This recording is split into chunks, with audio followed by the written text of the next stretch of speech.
এই যে আমাদের গুনিয়কের চিনজি স্ট্যান্ড মাধবপুরের গাড়ি কোনটা?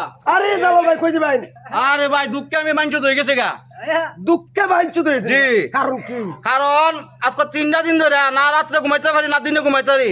এই বাইঞ্চুদে বলতে ফলি বিদ্যুতের যে বাইঞ্চুদের আছে না, এরা কারণ দেয় না দিনও না রাত্রে না। আজকে 3টা দিন ধরে কারণ নাই, ঘুমে দেন আমার চোখ বাইরে গেছে গা। তখন কই দিবেন অন যা মোর ভাই যে বালা কারণ দিব আমার ফুটাইতে আমার বরগিরির ফুলাইতে কারণ ঠিক ভাবে দিব এদিন গুণ পারা দিমু ওর বাদ গেল আবার একটা বিচার বুঝবো ভাই কেন আল্লাহর 300 দিন কারণ তাই কেন কারণ না গরদামে দিয়েছে ও ভাই তুই এর তো অপমান হল লাগে গর জামাই, তাও আমি হইতে রাজি।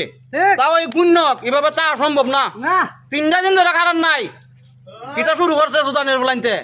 এরপরে বিল নিয়ে অতিরিক্ত 200 টাকার বিল 1500 টাকা করে। আপনার তো বাতাস লাগে না, আপনি তো কাঁচা মালের ব্যবসা করুন, টাকা টাকা টিয়াটা মাইন মুটমুটে লাইন। হ্যাঁ বুঝছুন উচিত কথা কইয়া দেখছেন নি আবার আপনার তো ভাই কষ্টের টিয়া দিতে পুরা। কিয়া দিত পুরা জি। এই কারণে দিত পুরা 300 টাকার বিল মিয়া 1600 টাকা করলে বিল লাগে আমার বাপের বাড়িতে চুরি করে না দিমু। বফল আবার নাই ভালো লাগতো না। দেখছেন নি কিটা ভাল লাগে দেন ওই দেন বিশ্বাস করতেন এই যে বাচ্চার এই যে ব্যাগ ট্যাগ লইয়া ওর বাজেতে